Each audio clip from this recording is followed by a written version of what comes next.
banyak.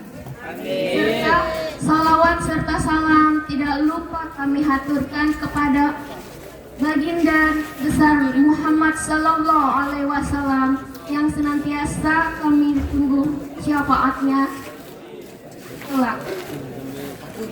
Perkenankan malam hari ini saya membawakan acara lomba Syahrul Quran dan juga tilawah dalam rangka Al-Falah Fest ke 2025.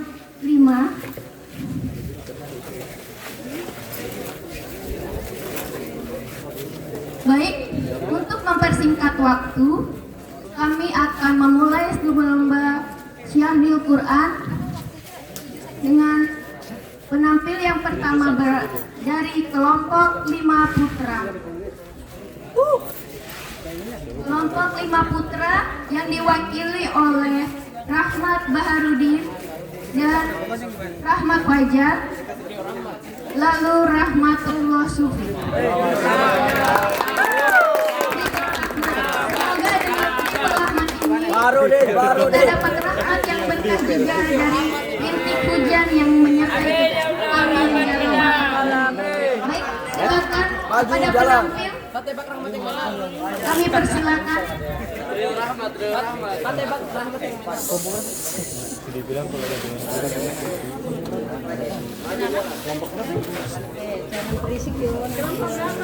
Lima putra. Kelompok 2 putra. Oh, 5 putra. Namanya Agi-Agi.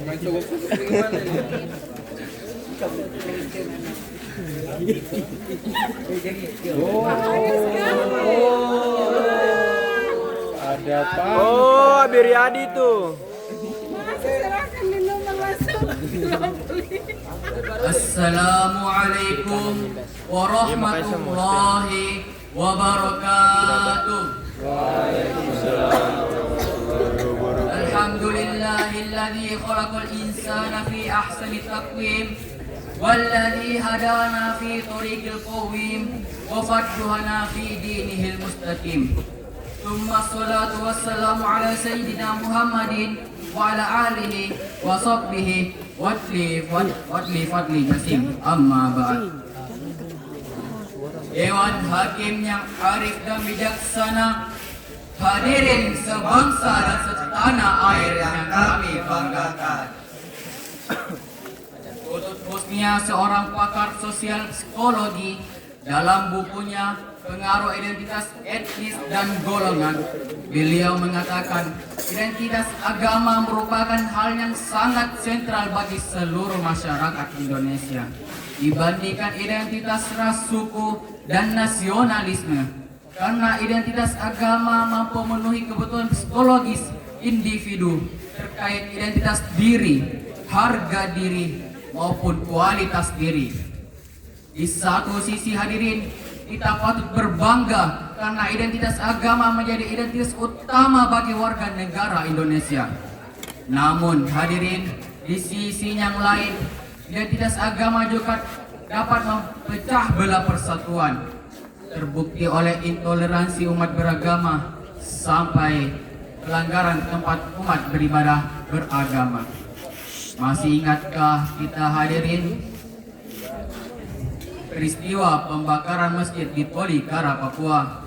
Pembubaran jemaat gereja yang saat sedang beribadah di rumah. Sampai dengan pembacokan umat muslim saat sedang sholat berjamaah. Vandalisme yang terjadi di musola sampai konflik antar agama yang membuat negeri ini terpecah belah.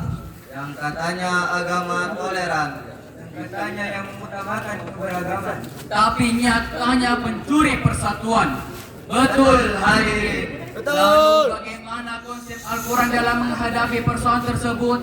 Maka dari itu, izinkanlah kami membawa sarahan yang berjudul Moderasi Beragama, Upaya Mewujudkan Islam Rahmatan lil Alamin, dengan landasan Al-Quran Surah Al-Hujurat ayat 13 sebagai berikut. A'udzu billahi minasyaitonir rajim. Bismillahirrahmanirrahim. Ya ayyuhan nasu inna khalaqna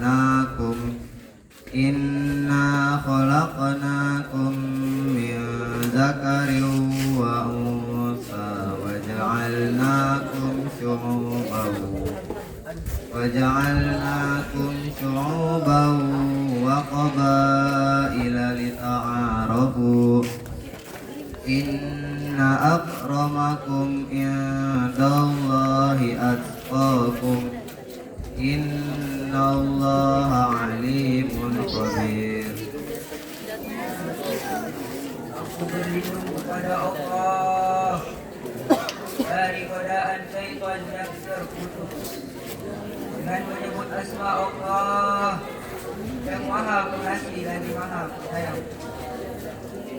Wahai manusia, sesungguhnya telah kami ciptakan kamu dari seorang laki-laki dan seorang perempuan. Kemudian kami jadikan kamu bersuku-suku dan berbangsa-bangsa agar kamu saling mengenal. Sesungguhnya yang paling mulia di antara kamu di sisi Allah ialah yang paling bertakwa. Sesungguhnya Allah Maha Mengetahui, Maha Penyayang. Syekh Abdul Fida Ismail Ibnu Katsir dalam kitab Ibnu Katsir jilid 5 halaman 338 beliau menjelaskan bahwa Nabi Muhammad SAW diturunkan oleh Allah Subhanahu wa taala bukan semata-mata untuk membinasakan orang yang tidak beriman, melainkan untuk menciptakan perdamaian dan untuk menjadi rahmat bagi seluruh umat. Allah Subhanahu wa taala menyebutkan satu terminologi yang berkaitan dengan moderasi beragama, yakni kalimat ummatan wasatan.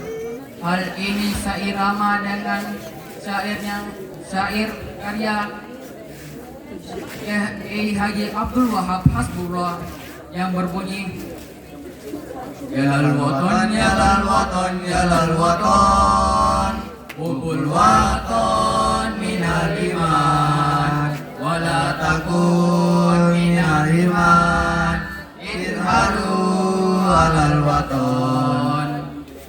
Dan berada di tengah tidak menjunjung dalam kelemahannya,